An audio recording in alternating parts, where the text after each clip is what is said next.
ছাত্ৰ ছাত্ৰীসকল, আজি আমি বহুপদ ৰাশিৰ শূন্য আৰু সহগৰ মাজত সম্পৰ্ক স্থাপন কৰা অনুশীলনী 2.2 এটা অংক কৰিবলৈ আগবাঢ়িছো। 1 নম্বৰ অংকটো আমাক দিয়া আছে x স্কয়াৰ - 2x - 8। এই দ্বিঘাত বহুপদটোৰ দুটা শূন্য উলিয়াব লাগিব আৰু তাৰ পিছত শূন্য দুটাৰ লগত সহগৰ সম্পৰ্ক স্থাপন কৰিব।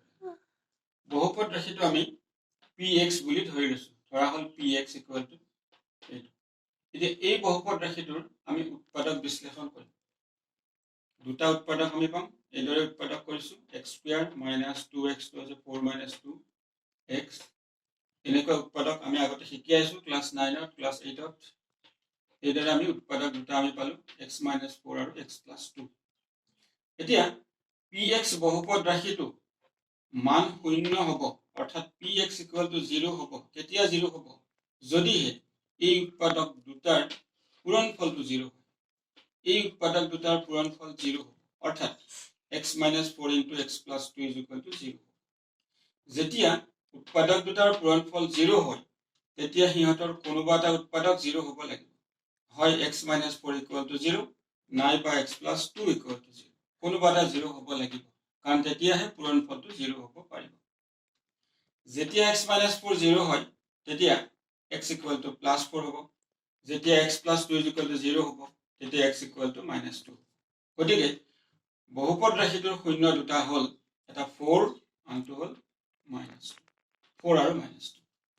এতিয়া সহগৰ লগত আমি সম্পৰ্ক স্থাপন কৰিম এই শূন্য দুটা। আমাক দিয়া থকা বহুপদ ৰাশি x স্কয়াৰ - 2x - 8 ৰ ক্ষেত্ৰত ইয়াত a মানে 1, b মানে -2 আৰু c মানে -8। এতিয়া শূন্য দুটাৰ সমষ্টি, শূন্য দুটা মানে এই দুটা, এটা 4, আনটো -2। এই দুটা যদি সমষ্টি কৰো, যোগফল কৰো, তেনেহলে আমি 4 - 2 = 2 হ'ব। এই 2 টোক আমি এনেকে প্ৰকাশ কৰিব পাৰো -2 / 1। কাৰণ 2ক আমি এনেকে লিখিব পাৰো 2/1 লিখিব পাৰো। আৰু দুটা মাইনাস চিন পূৰণ কৰিলো, কাৰণ মাইনাস আৰু মাইনাস পূৰণ কৰিলে প্লাস হ'ব। তেতিয়া আমি ইয়াক এনেকে লিখিব পাৰিম -2 মানে হল b, এটো b, -2 মানে b, ইয়াৰ সলনি ৰাখিম b, আৰু 1 মানে a, এটো a, অৰ্থাৎ শূন্য দুটাৰ সমষ্টি -b/a প্ৰমাণিত হ'ল। আকৌ শূন্য দুটাৰ গুণফল, শূন্য দুটাৰ গুণফল, গুণফল মানে পূৰণফল, এটা 4, এটা হ'ল -2, গুণফল কৰিলে হ'ব -8।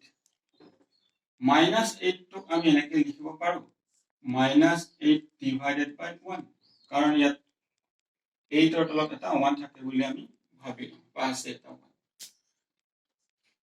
-8 মানে হল a, c, আৰু 1 মানে হল a। গতিকে আমি শূন্য দুটাৰ গুণফল c/a বুলি প্ৰমাণিত কৰিলো। এইদৰে দ্বিঘাত বহুপদৰ শূন্যৰ সৈতে সহগৰ সম্পৰ্ক স্থাপন কৰিব পাৰি। ছাত্ৰ ছাত্ৰীসকলে অনুশীলনীত থকা 2, 3 আৰু 4 অংকখিনি নিজে চেষ্টা কৰি চাব পাৰিব।